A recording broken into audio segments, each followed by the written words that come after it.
Millions take to the streets for freedom.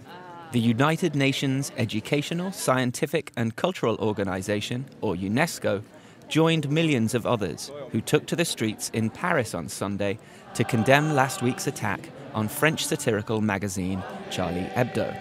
On Wednesday, UNESCO, as the UN agency mandated to protect press freedom, once again stood in solidarity with a Journalism After Charlie day of reflection and free speech debate at its Paris headquarters. UNESCO's Director General Irina Bokova. The attack against Charlie Hebdo was an attack against freedom of expression, a pillar of this shared vision, whose flag bearers are journalists. The numbers are staggering. Every 7 days, one journalist is killed for doing his or her job. 9 out of 10 cases go unpunished. And this is simply unacceptable. The Syrian refugee crisis is deepening, worsened by conflict and a shortage of humanitarian funding.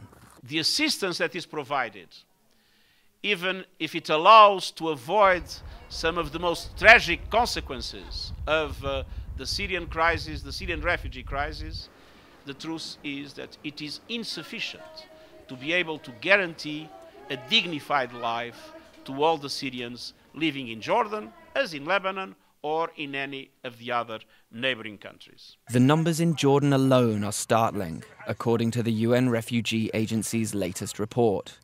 Over 2/3 of Syrian refugee households live below the poverty line. 1 in 6 live in abject poverty. The study's release comes as a deadly winter storm batters the Middle East, exposing hundreds of thousands of refugees to further hardship. In Jordan, 1/4 of refugee households report having unreliable electricity supplies. 46% have no heating. Despite continuing aid distributions, many struggle to cope in sub-zero temperatures and icy conditions. Developing countries are expected to see their economic growth rates pick up in 2015. A new World Bank report says there are a few reasons for that. First, easy financing conditions still around. Second, the plunge in oil prices has been helping a number of developing economies. Third, some of the developing economies have been able to overcome their domestic challenges.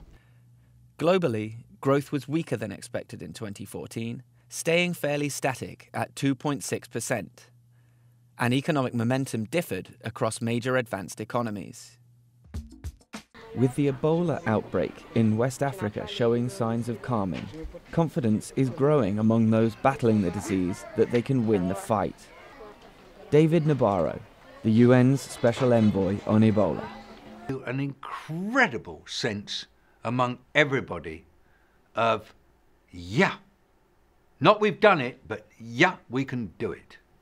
And that is the sense around the place. A feeling that it's a doable job, it's achievable, it can be done, but we've just got to maintain focus and attention and complete the job.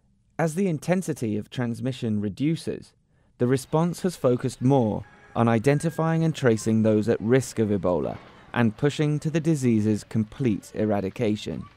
So reaching 0 cases involves identifying anybody who's at risk of the infection and keeping an eye on them for about 20 days to see if they've got it.